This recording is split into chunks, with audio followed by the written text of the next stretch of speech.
there's sticks. Well, we'll figure that out. The pretzels and then Nobody's traveling anywhere. Good afternoon, everybody. Hey, good afternoon. Yay! Congratulations again.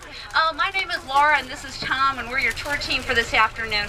We're still rolling through. Come around. Tom's going to bring us around this almost 90-degree turn, this bend in the river that the Hudson makes. And we're looking at, of course, on the other side is the eastern side.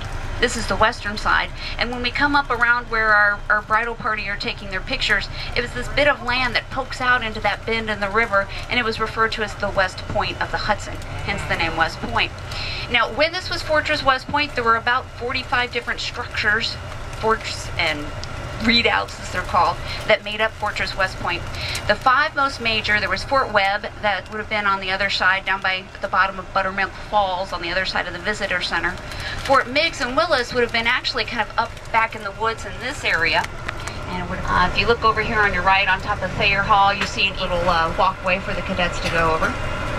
Here on Bartlett Hall on your left, being renovated for a science center. Bartlett was a civilian science instructor here for a number of years, whose daughter will marry Blackjack Pershing while he was a cadet, or while after he graduated. If you look up on the right over this window, you see some squished up kind of warriors with horses. Now, before the introduction of tanks into the Army, this facility on your right, called Thayer Hall, was the largest horseback riding facility in the Western Hemisphere. There were about 700 horses kept on post to train the cadets for cavalry duty. So they do that here. This on the right again, if you look up over the doors, this is the crest of West Point, or we see it as part of the crest of West Point. And there's that eagle, there's the helmet of Athena, goddess of wisdom and war. And of course those all-important words, duty, honor, country, definitely the focus of the West Point experience. So we'll talk about that. On our left, Bartlett Hall, you'd have to turn around to see. You can see some kind of coppery plates at the back wall there under Bartlett Hall. They're the history plates. There's kind of a bald-looking man. It's actually Abraham Lincoln, and the cadets rub his head for good luck before a test. The new library on our left. And we can go back here if you want. And the West Point Club on your right. We also see Cullom Hall here on your right. I'll talk a little bit more about Cullom. Usually I like to get out at Trophy Point. It's a flat.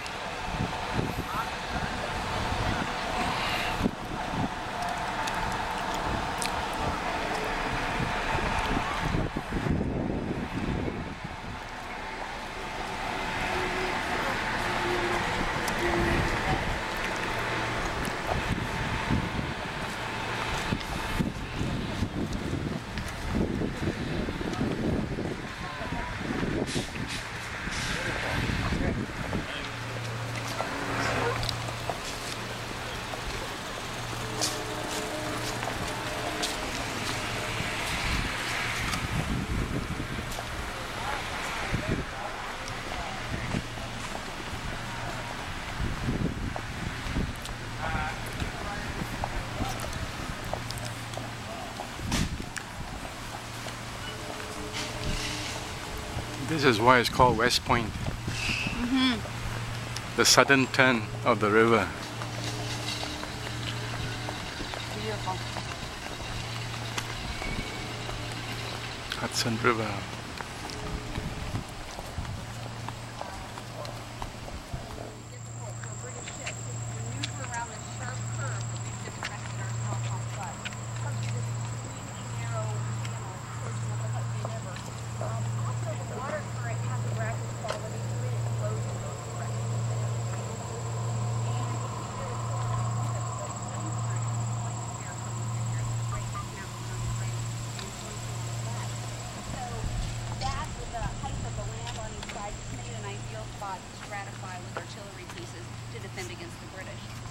Looking straight across from us, that little nub of land that runs from the left here over to the right is called Potsdam Island. And actually, early in the Revolutionary War, the first fort was built over there. The British briefly came up the river, this is before 1778, transformed that area and burnt down a lot of the existing. So those were always thought very strong. Potsdam Island, but it was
They sit one fist from the table, one fist from the chair. Their plate is one thumb from the end of the table. And there are certain things, certain procedures that happen. Usually each table will have leaves, dressing, called dressing, they're called at that table. And they're going to be the hot beverage purple, cold beverage purple, distribution of said liquid, or they're going to be the gunner, whose sole responsibility is to slice and prepare the dessert